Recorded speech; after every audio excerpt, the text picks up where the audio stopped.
Hello, everyone, and welcome to this episode of the Meaningful Communication Show. I'm your co-host, Chad Eves of Executive Communication Brief with Mike Gansel of Voice of Reason Consulting.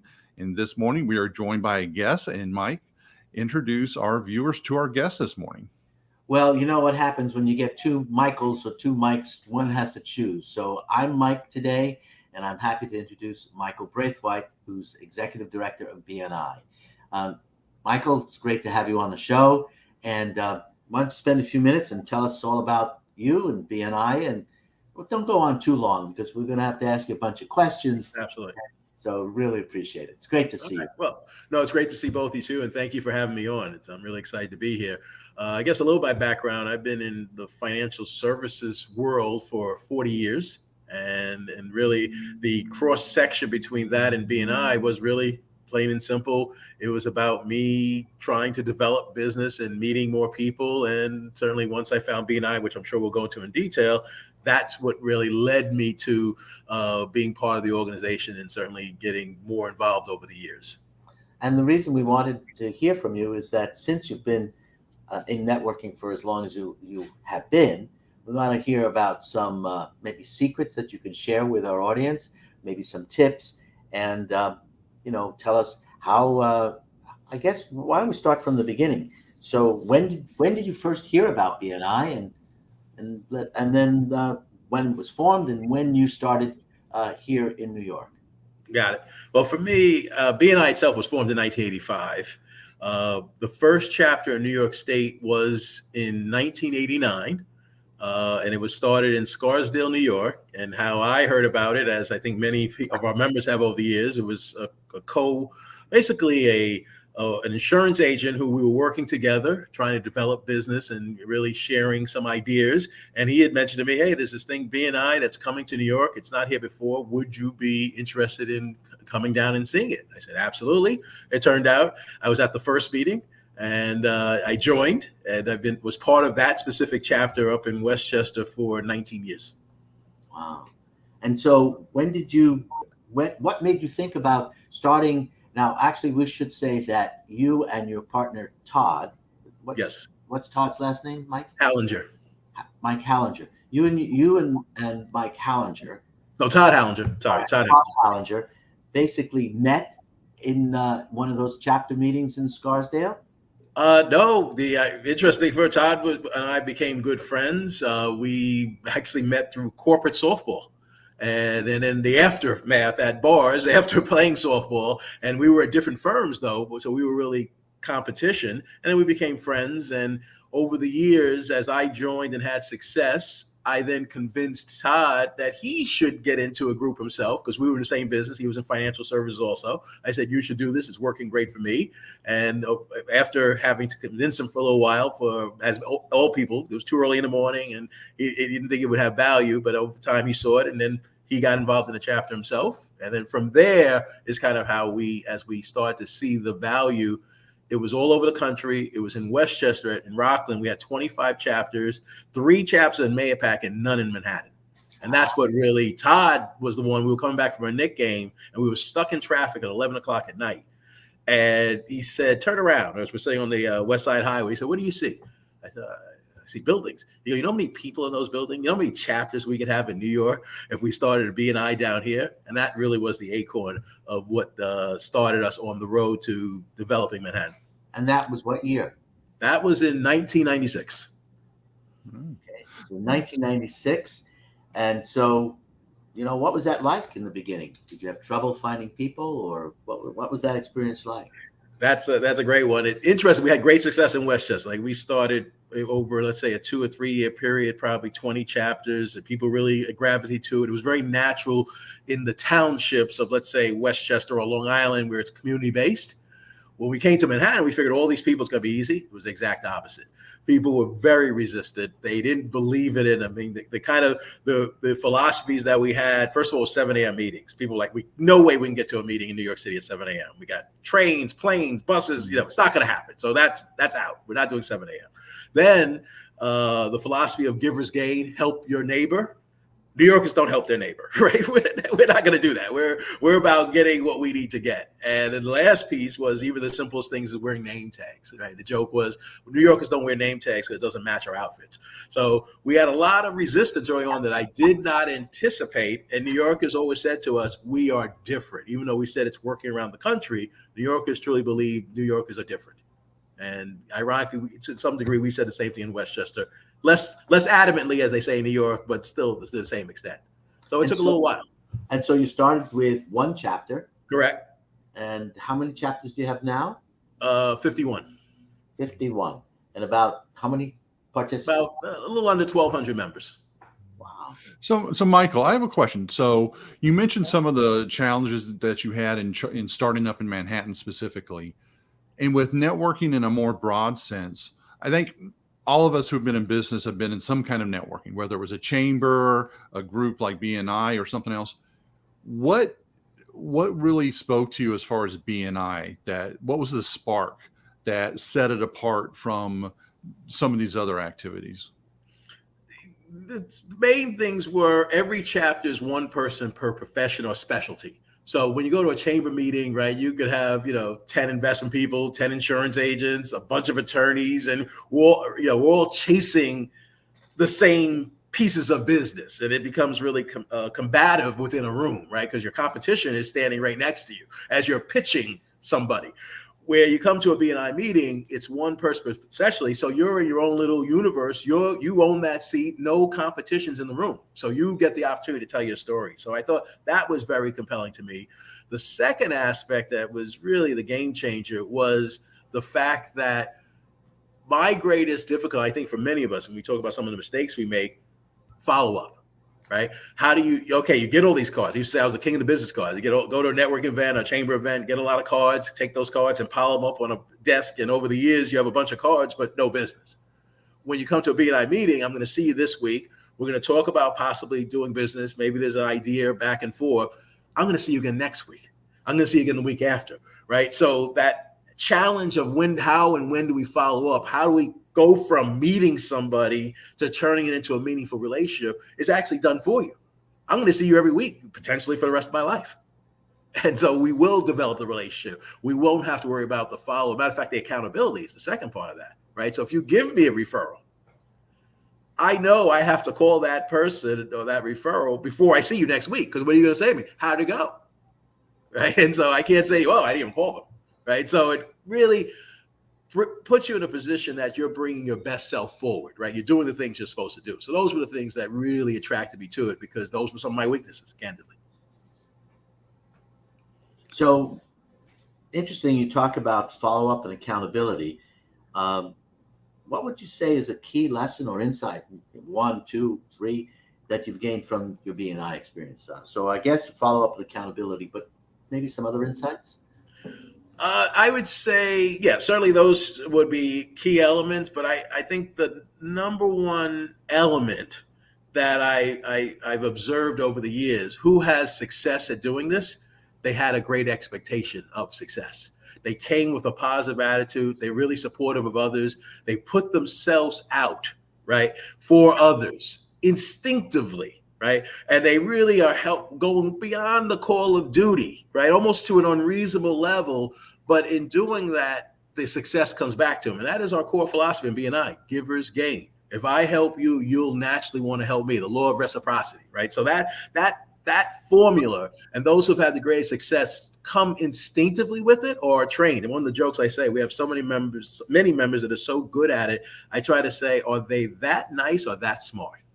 Right? Because it's hard to differentiate, right? If they've recognized the key to formula, or are they just doing what they do? So is that part of the process that when people say, I want to join BNI, how do you vet them? And is that what you guys look for? How does that work? Yeah, well, the vetting process is on 2 levels. First level, certainly your own quality, your ability to deliver the services that you provided. What's your level of experience? We do ask for references, right? And the references will be someone you've done business with that can speak highly of you, right? So we get to know that you're a quality person. Certainly we're looking at your tenure, your background, your credentials. But then, yes, the next half of that is your personality trait a helpful person? Or are you someone that's looking to make a difference? Or are you looking to get business just for yourself? Now, the realities are most people, when you come to a networking event, you are coming to get business for yourself, right? No one wakes up early in the morning to go out into the world just to help people, right? That's not usually the motivation. But what we teach and what you observe over the years, that as I help more people, it comes back to me. So we're just looking, are you coachable, and are you thinking that way, or are you more a lone ranger, let's say, right? Your instinct is, I'm doing it on my own, and this may not be a good fit for you. And we let people know that. So over the years since you got involved, so how long were you a member versus when you started taking a leadership role, or, you know, the executive director role that you've got now? Like, what kind of time frame was that for you? I was a member for 7 years before I became an executive director. So in 89 through 96, I started, let's say, going around and helping as an assistant for initially. They call it assistant director, probably from about 94, 95. So it was about 5 years in that role. And then as an executive director, it's been since 96 till certainly to today. And at that moment, I was a member at that moment in time from 1989 through 2008. How has the membership evolved since you started, like to today?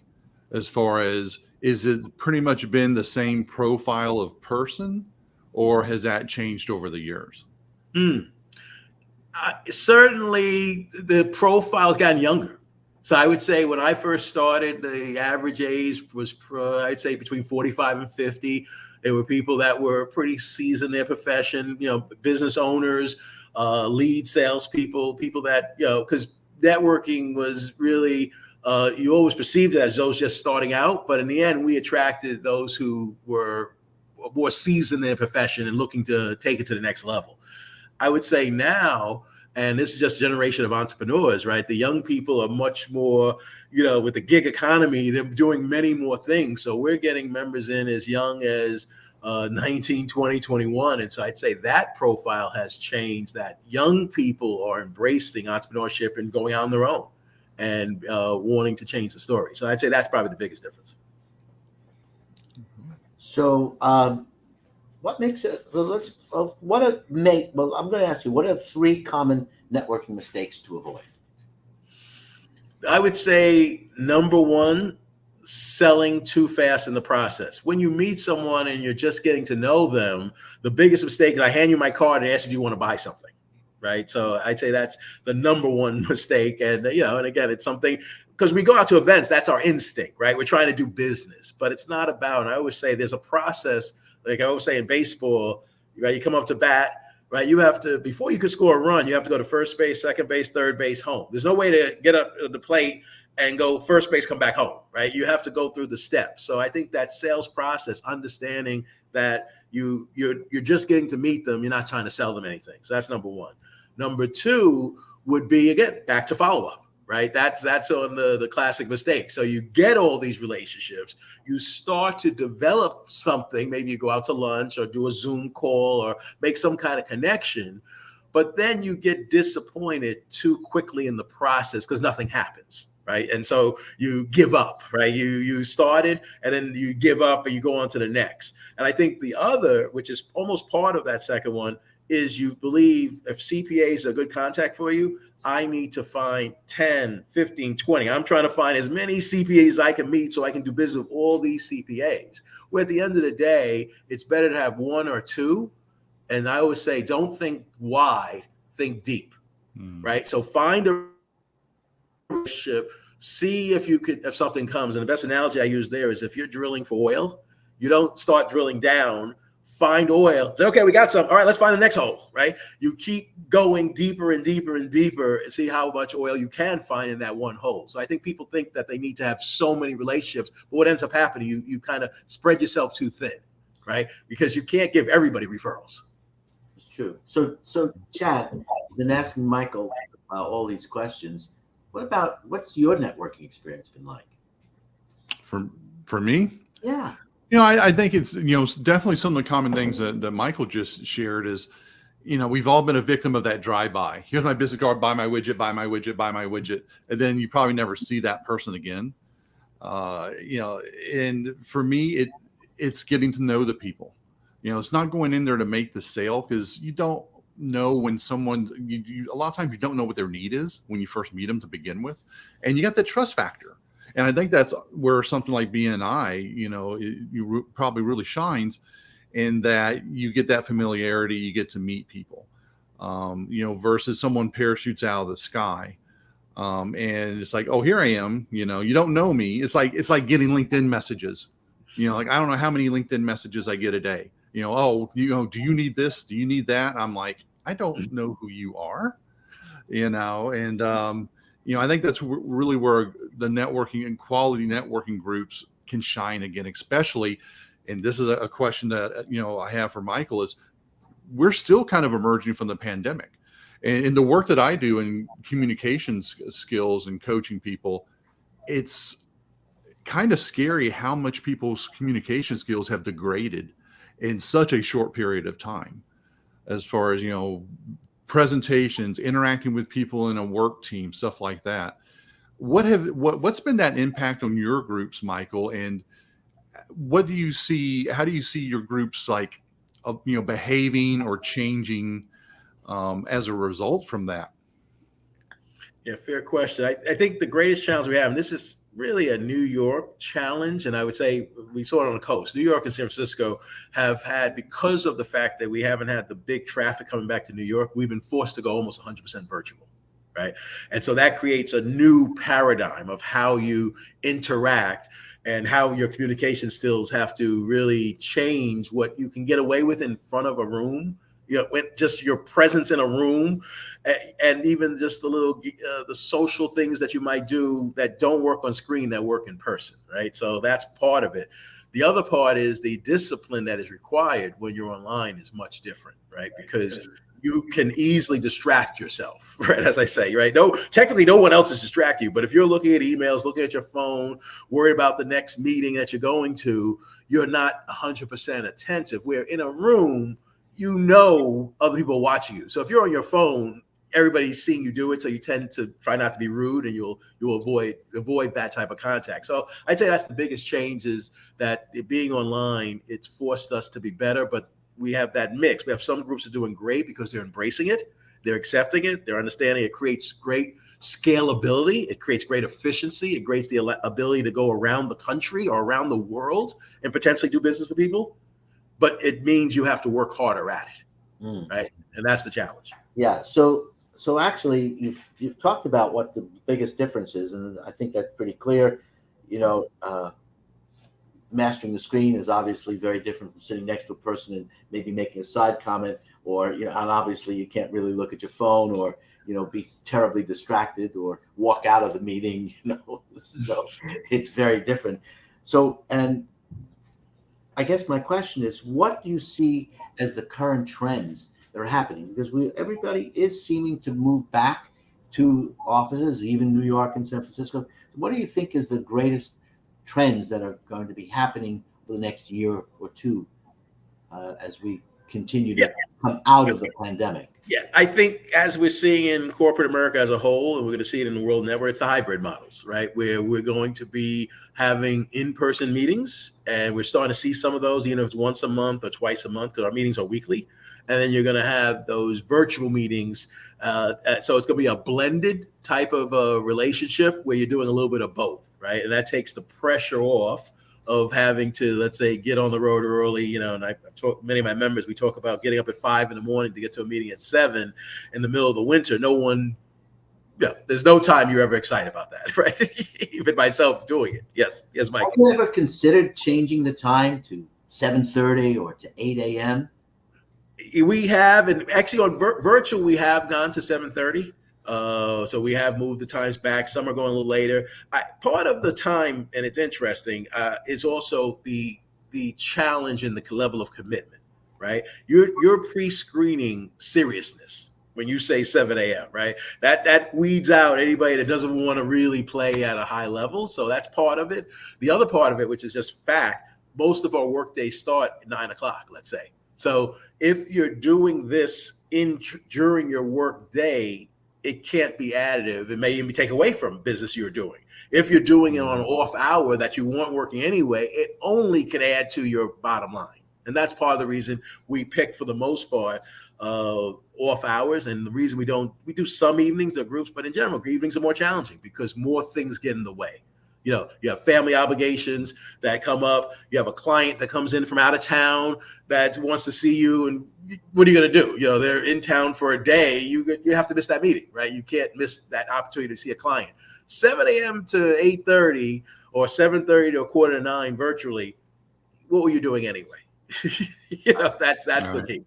So what does 2024 or what does the future look like for BNI? You said blended. Now, let me ask you this about blended.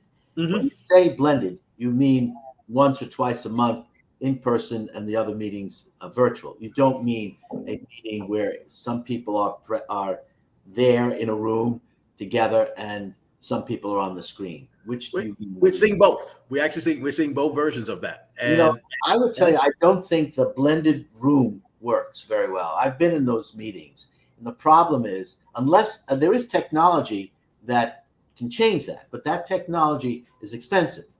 I think it's like $700 some odd dollars for the unit that allows you to, when you have a Zoom meeting, to be able to see people in their own box instead of seeing people in a group box. And then, of course, you have people in the meeting.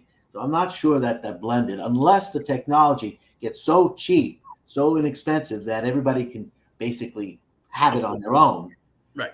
So it's a mixed blessing, and I've seen some done well. Right, and you're right. It's going to be critical with the technology and the sound, and it takes a greater effort on the leadership, right? Because you really have to be good at emceeing and good at making everybody feel included in the meeting. And I have seen some that you do feel a little disruptive. It's like it's almost two different meetings going on, right? There's the in-person meeting and there's the Zoom meeting. They just so happen to be sharing the time. So I agree that there is challenge with it, but I actually believe the technology. I mean, what's interesting, I say what happened with the pandemic, all it did was speed up what was going to occur anyway, right? Yeah. It's not like this was coming. The technology was coming. We had saw that, and we knew there were going to be other ways of us communicating, other ways of us interacting with business professionals. It just got hit so quickly that our bodies weren't ready for it. It didn't evolve towards it. It was like literally for us, it was overnight. It was one of the great miracles that our corporate leadership really took. We were in person 1 week, and we were 100% virtual the next week. Mm-hmm. So 2024, I'm sorry, go ahead, Chad. Oh, I'm sorry. So I have somewhat of a tactical question for both of you. With the pandemic, obviously everything went 100% digital. Post-pandemic now, and coming out of it and seeing people in person, what do you see as the role for business cards, brochures? Are people wanting that tactile touch again, or has that ship sailed and everybody's digital now? It's done. Everybody's digital. You're doing electronic. No, I don't agree. I don't agree with that. You don't agree? No. Well, it depends. It's generational too, Michael. So even generational. I'll tell you. I've been in some groups recently, Michael. Okay. So one. This was not planned, by the way. Go to your corners. Ding, ding. Well, Michael knows that when we get together, we've got to do this. Yeah. So anyway, two things. One is that there's a fellow that does digital cards, completely digital card with video embedded in the card. And, so if you can send that via the internet, but when you are in person with that, it doesn't really work all that well. It really doesn't. And I've been in several networking meetings, events, cocktail parties and stuff like that recently. And that's where you have that opportunity to give them your physical business card. And I've had people say, well, I have a digital card and I have that digital card just doesn't work. It's not the same. It's not the same. And I'm talking to people who are significantly younger than I am, who are much more technologically astute. So I have to say that I don't think the physical business card is ever going to go away. Yes, it's, here, phone to phone, I got that, but I don't think it's going away so quick. Okay, well, it'll have a place, but I think the digital has a lot of efficiencies. One, have you ever lost a card you didn't want to lose? Sure, but Right, it drives you. but I've lost my phone. Everything's in the cloud. No, you're absolutely correct. There's no question. And also, yes, with a card, I got to go in and I got to type people's names, spell it wrong, and so on and so forth. No, you're absolutely correct. It does, but I just you know what the difference is? Maybe the card is an actual piece of physical real estate. Agreed. Physical real estate that you can actually hand someone, and it is more personal. But obviously, you have to be in person with that person to hand them the card. Correct. Correct. No, you're 100% right. The physicalness of it, the hand-to-hand combat, there's no replacing that. Like when we talk about the virtual world, I always say to people, do I believe in-person meetings are more effective in the short run? Absolutely. But what I've seen is your timeline of creating the relationships is longer virtually, but you can get to the same point, but it's a slower slope towards that end result. I was going to ask you a question as to what makes a great networker, and I'm going to answer that instead of asking you. Okay. So I think that what makes a great networker are 3 words: repetition, repetition, repetition. And those 3 words encompass accountability, right? Follow up, giver's gain. All of that. It's repetition, repetition, repetition. It's not a one and done. Right. We network, one and done. We met somebody. 2 years later, we run into them, or 2 years later, we see them in another meeting. That was really okay, but somewhat meaningless. It's the repetition that makes somebody a great networker. Yeah, and that you're talking about the core philosophy of BNI is that regular meetings. And one of the other aspects I think is critical is the concept of singular. When you go out and networking, you're networking for yourself. When you're part of something bigger than you, which is what a group becomes, it's building a network. You're right. Building a group, and now that group becomes the most important part of it, not you. And then, in any championship team or any successful Broadway play or any musical composition, it's not about the individual performances. It's about how we all come together to create something. And the whole concept is, right, the sum of the parts, right? Each of us individually, we're much better as a team than each of us can be individually. And that's really the concept of what we try to do in BNI. I think that you well said. So, we've spent a good portion of time asking about BNI. Now I think we may go over our time frame and hope people will continue to listen, because now I think we want to get to, what about you, Mr. Brathwaite? We have a question. So who or what has been your biggest inspirational role model growing up or as an adult, or both? Both. Well, certainly as a child growing up was my grandfather. And him and my mother raised me. And what he did, which I didn't only till years later realize. First of all, he used to walk the streets of New York. He was from Barbados. He used to say good morning to everybody on the streets in New York, and people used to look like he was crazy. But he had that energy, that attitude, that pleasantness, which is very much, if you travel to the islands, that's very natural down there, not so natural in New York, but he did it every day. And the other part, he came to the country in 1923. He worked 45 years in a row, never missed a day of work. And that work ethic and that showing up and being positive really rubbed off for me. And I was subconsciously going for a streak. I made it 25 years in a row before I had a day of work sick. So I didn't break his record. So I would say that was as a young person, certainly. As an adult, certainly Dr. Meisner, who was the founder of BNI, was a great inspiration to me, because he really, just meeting him and listening to him and then had the opportunity to be around him a lot, I really showed me the power of what's in the dynamics of what was created just so simply. And I was thinking about this, and it's funny, the third person I'd say to impact me was Barack Obama. And not anything to do with his politics, but just the fact that we were born 2 years separately. I'm 2 years older than him. As a young boy growing up in this country, I never believed I could be president. I thought I could do a lot of things, and I thought I could accomplish a lot. Barack Obama believed he could be president. And what it taught me was it's what you believe is what's possible. If you can't believe it, it can't happen, right? Now, I even if I believed I could be president, I probably wouldn't have been because I didn't have the talent. But the important thing is you don't want to limit yourself. So it's your beliefs, it's your what's possible is way beyond what anybody else can believe for you. So those, I'd say, would be the three. And I think that really speaks to the advantages when it comes to groups too, because there's times when it helps that you have the belief of somebody else, when they're there to support you in what you're trying to do. Maybe, you're having some doubt, you hit a wall, whatever it might be, is to have that, that group, that community that, you can kind of lean on, or, they're there to at least, interact with you. So you're not by yourself, even if they're not overtly coming out. Oh no, you can do it. You're not alone. Absolutely. So we probably are extended, but we're going to ask another question or two, if you don't mind. Is that all right, Michael? I'm thrilled to be okay?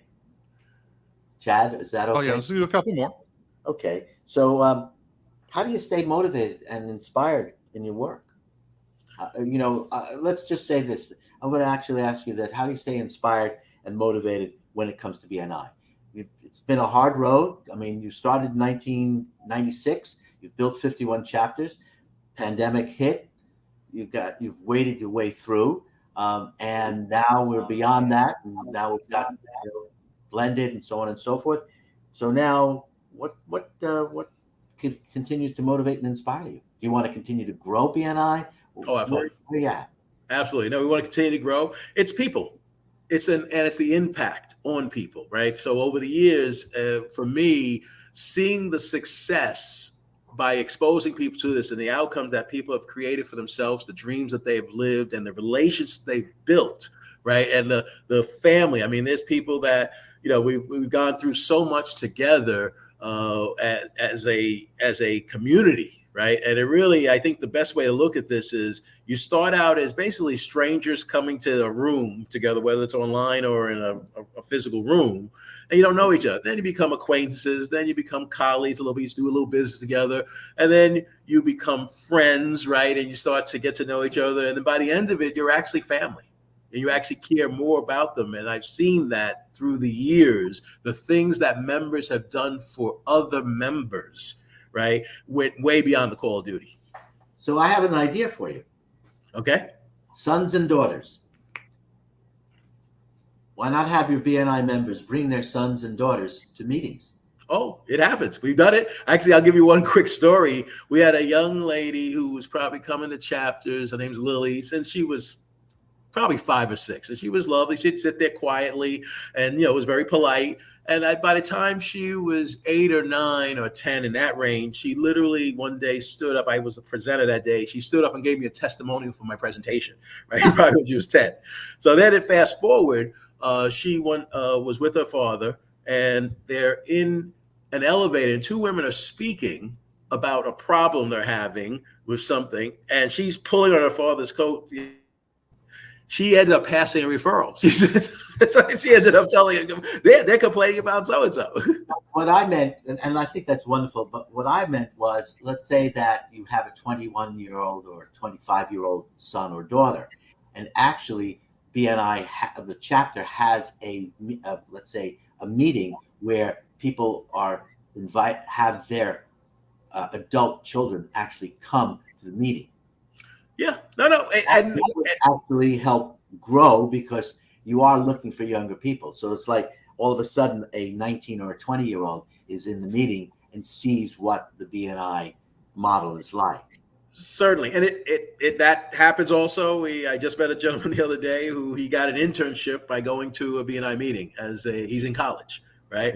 And he was so thrilled to meet me and say, wow, BNI is great. And so, yeah, and my kids have all been exposed to BNI at young ages. And what they say now, their presentation skills, their ability to be in a room with other professionals, they're so comfortable because, so you're 100% right. And I think though, but to make a campaign of it and really get our members to focus on it, because it happens on one-offs, but so you're 100% right. So I'm going to put that out there. That's so great. For those that are interested in looking at BNI in Manhattan, what's a good way for them to do that, to contact you, to contact the organization? Like, what would be their first step? Yeah, first step, they can go to ManhattanBNI.com. That's our local website, and there they'll be able to get some more information. My contact information is right there on that page. My email, which I guess I can give out quickly, is real simple: Mike BNI25 at gmail.com. Right, that's a simple. But the website, ManhattanBNI.com, and they'll have a lot of information. We have a bunch of chapters. They're welcome to come down and just see it. Like I said, most of them are virtual, but go online. They'll be able to see it and see if it's a fit for them. And if someone's outside of Manhattan? Outside of Manhattan, what's interesting, we're even now, because of virtual, we have realtors from Florida joining our chapter because New York, Miami, right? They're calling it the sixth borough, right? And so there, a lot of members are out, but there's the national website is BNI.com. So if you're outside of New York and you want to look in your local area, the BNI.com website will take you anywhere in the world that you want to go. Okay. Well, Mike, any closing comments as we wrap up? Well, yeah, I'm sorry that we have to wrap up. I mean, I was going to ask Michael what his hidden talent was, but it's obvious what his hidden talent is. This guy is an incredible extrovert. He's got joy that emanates out of him, and I can understand how people are, enthralled with him. He's really a great guy, and I've learned a lot. I mean, I think what you believe is indeed possible, and that really starts. And I believe in the team, and I think in believing in building, and I think it's important that we all feel that we can make an impact on people that we meet with. So this has been terrific. As I said, we could go on and on. I think we've hit about 37 minutes so far, and but it's been wonderful. I really appreciate it. Chad, once again, been terrific. We'll come up with some more interesting guests and, talk more about these topics. But Michael, really want to thank you. It's really been an absolute pleasure, and I learned a great deal. Yeah. No, thank you for having both Chad and Michael. I really appreciate being here and having the opportunity to talk with you guys. A lot of fun. Hey, we got to do it again. And I look forward to meeting Chad. I look forward to meeting you in person. And Michael, we're local, so we'll see each other for sure. Well, Chad, I could be there later this year. Still finalizing plans, but okay. I'll let you know. Good. But you've definitely raised the bar on guests. It keeps going up with the show.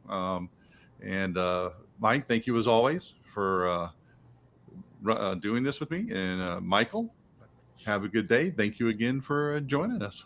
Thanks, everybody. Look forward to seeing you again soon. And we have a YouTube channel. So, Chad, why don't you tell everybody about how to get us on YouTube? I can show them if you ask again from your iPhone. Well, Siri started talking. It's on YouTube. Here's the station. Just Still talking. Jeez. It's taking over the world. The Meaningful Communication Show on YouTube. You can also go at The Meaningful Communication Show and find it on YouTube. There will also be links on our LinkedIn pages and various other social media that you can find us there as well. Look forward to that. Hey, bye-bye, everybody. Thanks again. Take care.